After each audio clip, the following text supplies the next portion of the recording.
തൃശൂരിലെ ആദിവാസി കോളനിയിൽ നിന്ന് കാണാതായ കുട്ടികളെ കണ്ടെത്തുന്നതിന് സംയുക്ത ഓപ്പറേഷൻ. പോലീസ്, വനംവകുപ്പ് വിഭാഗങ്ങളുടെ നേതൃത്വത്തിലാണ് സംയുക്ത തെരച്ചിൽ. 15 പേരടങ്ങുന്ന 7 സംഘങ്ങളാണ് മേഖലയിൽ തെരച്ചിൽ നടത്തുക. വനമേഖലയെ 7ആയി തിരിച്ചാണ് പരിശോധന. ഉന്നത ഉദ്യോഗസ്ഥർ മേഖലയിൽ ക്യാമ്പ് ചെയ്താണ് തെരച്ചിൽ മുന്നോട്ട് കൊണ്ടുപോകുന്നത്. കാടർ വീട്ടിൽ കുട്ടന്റെ മകൻ സജിക്കുട്ടൻ 15 വയസ്സ്, രാജശേഖരന്റെ മകൻ അരുൺകുമാർ 8 വയസ്സ് എന്നിവരെയാണ് കാണാതായത്.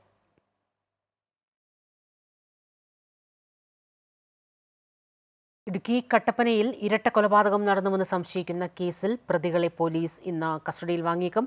മോഷണക്കേസിൽ റിമാൻഡിലുള്ള പ്രതി നിതീഷിനെ കസ്റ്റഡിയിൽ വാങ്ങി വിശദമായി ചോദ്യം ചെയ്താൽ കാര്യങ്ങൾക്ക് വ്യക്തത ലഭിക്കുമെന്നാണ് പ്രതീക്ഷ. കൊലപാതകം നടന്നുവെന്നറിയാൻ വീടിന്റെ തറ പൊളിച്ചു പരിശോധിക്കാനും നീക്കമുണ്ട്. MC ബോബൻ ചേരുകയാണ്. ബോബൻ, വിവരങ്ങൾ. സ്വപ്ന, ഈ 2 പ്രതികളെയും കസ്റ്റഡിയിൽ കിട്ടുന്നതിന് വേണ്ടി ഇപ്പോൾ പോലീസ് കോടതിയെ സമീപിച്ചിട്ടുണ്ട്. കട്ടപ്പന കോടതിയാണ് കേസെടുക്കുന്നത്. ഒരുപക്ഷെ അല്പസമയത്തിനുള്ളിൽ പ്രതികളെ കസ്റ്റഡിയിൽ ലഭിക്കും എന്നാണ് പോലീസിന്റെ പ്രതീക്ഷ. അങ്ങനെ വന്നാൽ ഇവരെ താമസിച്ചിരുന്ന കാഞ്ചിയാറ്റിലെ വീട്ടിൽ എത്തുകയും തെളിവെടുപ്പ് നടത്തുകയും ഇവിടെ ഒരുപക്ഷെ വീടിനുള്ളിൽ മൃതദേഹം കുഴിച്ചിട്ടിട്ടുണ്ടോ എന്ന് അറിയുന്നതിന് വേണ്ടി വീട് കുഴിച്ചുള്ള തറ പൊളിച്ചുള്ള പരിശോധനയും നടത്താൻ വേണ്ടിയാണ് ആലോചിക്കുന്നത്.